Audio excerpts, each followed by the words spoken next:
other shows we have for you to enjoy at myclassicradio.net. The Avengers was most certainly not a household name in South Africa prior to the radio series. With no national television service until 1976, the mechanism simply was not present in the country to show television programs to mass audiences. While many other countries reveled in the filmed adventures of John Steed and company, South Africa was not equipped to join in the fun. The series took Britain by storm and made a major impression in the American markets, being that greatest of rarities, a British series given a network transmission slot. However, as a filmed series, rather than a videotaped one, The Avengers was able to gain a modicum of exposure in South Africa through film rentals. Come and listen at myclassicradio.net.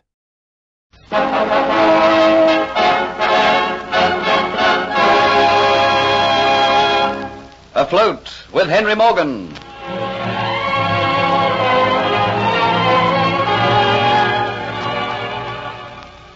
Kitty is so deeply in love with Geoffrey Hunter that she cannot believe he doesn't return her love, not realizing that he only feels for her gratitude and pity. Dietz, who knows of Geoffrey's infatuation for Dolores, is eager that Kitty should learn of it. So, knowing when Geoffrey intends visiting Dolores, he and Kitty hide in the garden of Government House and see Geoffrey making love to her. Seeing this, Kitty's love changes to hate. But instead of turning to Dietz as he expected, she still will have nothing to do with him. But he knows his turn is coming. The imitation gem with which Dolores hopes to make Morgan betray the hiding place of the necklet is made, and she now waits her chance to use it. At the Dolphin Tavern, Kitty tells Geoffrey how she now hates him. They're interrupted by a man who claims to know Geoffrey, but Geoffrey ignores him and leaves. Then the stranger tells Kitty that Geoffrey is a convict who's been sent out from England. So it's escaped that he has, is it? Never you mind. But what you've been telling me interests me vastly. I'd like to hear more.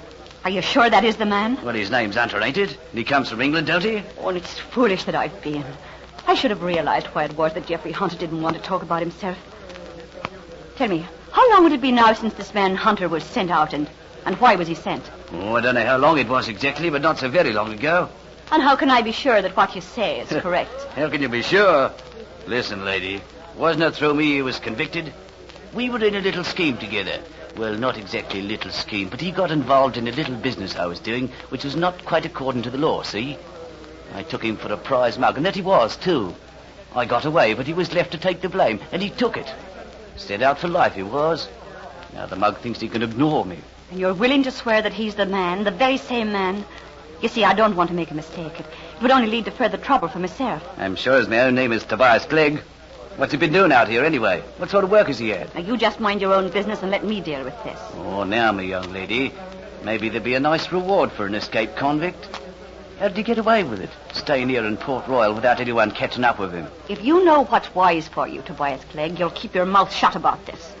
You've not been here long enough to know that I'm a person whose anger is to be feared. Listen, there ain't a wench in the world who can put one over on me. You'll tell me where this Geoffrey Hunter hides out, because I want to know, see? So come on and tell me, else I'll bet the daylights out of you. You lay your hands off me. I just have to call out for those men, and they'll take the life from you. You tell me where I can find this Geoffrey Hunter. Take your hands from me. Then tell me. Take your hands off me. Hands off the lady, your friend. Jeez, make him leave me alone. Who do you think you are? Don't push your nose into business that don't concern you. You make one big mistake. Kitty, she concern me very much. You leave her alone, or I take you by the seat of your pants and throw you out into the roadway. And all these men here, they all know, Kitty. They'll do what I say unless you leave her alone. Well, all right, mister. You needn't get nasty. I didn't realize. You see, the lady, she knows something I want to know. She'll tell you if she wants to. Now, you get outside. All right. But listen, Kitty, as they call you, just remember that if you collect anything for this information I've given you, I'm coming back to get my share of it, see? Good night.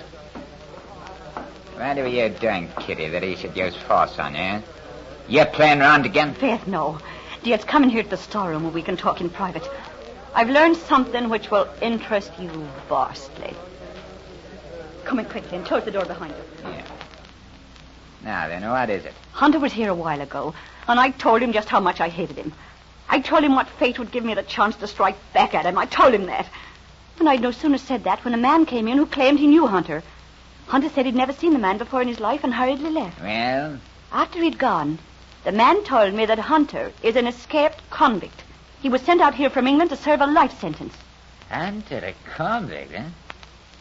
By the saints of... Yeah, what is he doing about the Flying Gull? He's escaped. And you know the penalty for escaped convicts. I wonder if he has told Morgan this story. I doubt it. Haven't you ever noticed when anyone asks him about his past, he won't speak of it? And now we know why. Because he's afraid. Oh, this is just what I wished would happen. And so I'll go straight to the authorities. I'll go to Sir Thomas Moppet himself, and in front of that kinswoman of his, Antoinette de Lacy. I'll tell him what I've learned of Geoffrey Hunter. And it'll be with joy in my heart and a song on my lips I'll see him go to the swamps to work out his hard beats to death of fever and reptiles. And it's right this very night I'm going to see Sir Thomas. Indeed, and you'll do no such thing. What? You listen to me. I also have an interest in this little plan of yours. You have not. You listen to me now. I have a good idea. If you send him to the swamp, he will still remain Morgan's friend. Maybe Morgan help him to escape. Get some of his men to put him on the ship. Then your revenge is no good. Morgan wouldn't dare do that. Morgan would do anything if it suited his purpose. I have a better idea. We can, at the same time, send him to the swamp, destroy Morgan's trust in him, and completely break their friendship for all time. But how can that be done? You have not forgotten the Aztec necklace, huh? Maybe you have, but I have not. Remember, I promised it to you. I told you I wanted no part of it. But I still would like to give it to you. I can get it now. Why not let me steal it first, eh?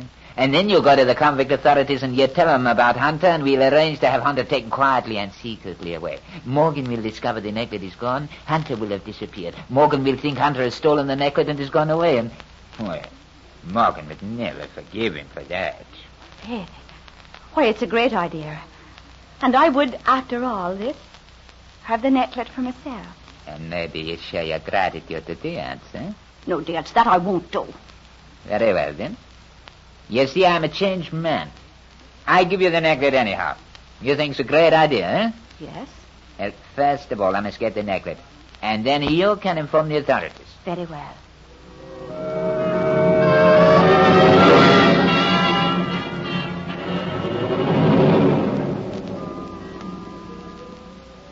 Matthew, I'm looking for Captain Morgan. He's not aboard tonight, Mr. Hunter. Where can I find him?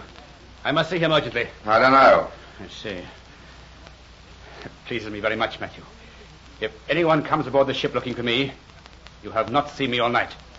You understand? I have not returned. You mean Captain Morgan? I don't mean Captain Morgan or any of the crew. I mean any stranger who comes to see me. Is that clear? Aye, aye, sir.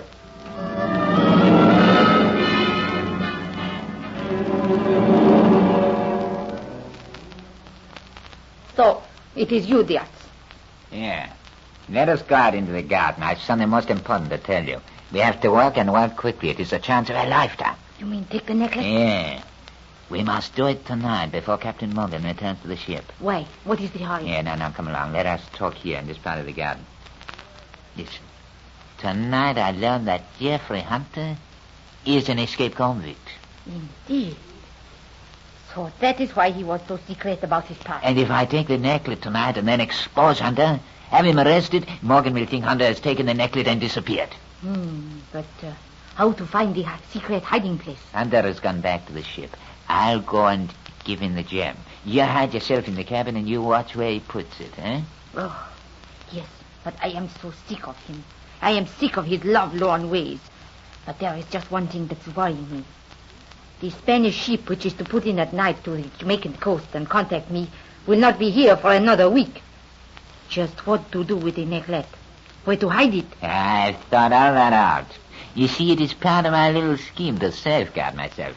To make sure that Kitty and I will sail with you to Cuba. And what is this? I give the necklet to Kitty. You'll get it when we go aboard the ship which goes to Cuba. No, I do not like this plan at all. Only by agreeing will I help you tonight. Do you not see? Kitty will be seen in the Dolphin Tavern with the necklace, and Morgan will believe that Hunter has given it to her. And do you think that Morgan will allow Kitty wear the necklace for a whole week? He will take it back from her. Yeah, that is easy. You see, in the morning, Kitty, she'll have disappeared. I'll take her away by force like that. At daybreak, she'll be safely hidden and will not be seen again. And Morgan will think she has run away with Hunter. It seems I have put too much trust in you, Diaz. But you have no choice, eh? You want the necklace, I want the Kitty. I want we get to Cuba, I want the money you promised me. I'll not betray you, but you might betray me. And so I safeguard myself. Very well. If you wait just a minute while I get a dark cloak, I will accompany you to the Flying Gull. I want to get this business over as soon as possible.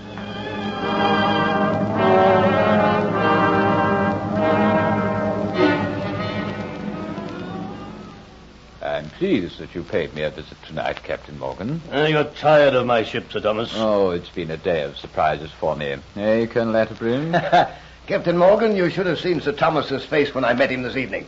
He had no idea I was in Port Royal. Oh, you say that you came out here in charge of the soldiers guarding the convict ship. Yes, it's my first visit to Port Royal, and right glad I am that I didn't come on the last convict ship. You mean the one that was wrecked on the Jamaican coast? Bad job, lad. All hands lost, not one survivor.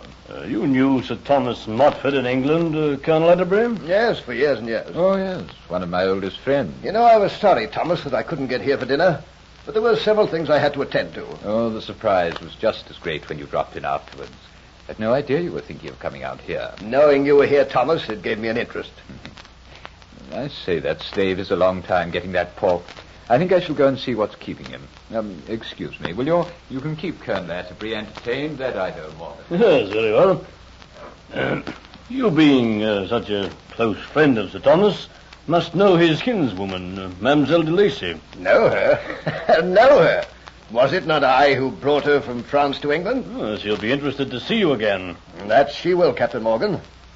I hear you saved her from a possible watery grave. Yes, I had that good fortune. It always amazes me that Antoinette should be French. Looking at her with that raven black hair and those blue eyes, you'd swear she was Irish. What coloring? Black hair and blue eyes. That's strange. You know, I've seen the lass often enough. I could have sworn that Antoinette de Lacy had eyes as black as her hair.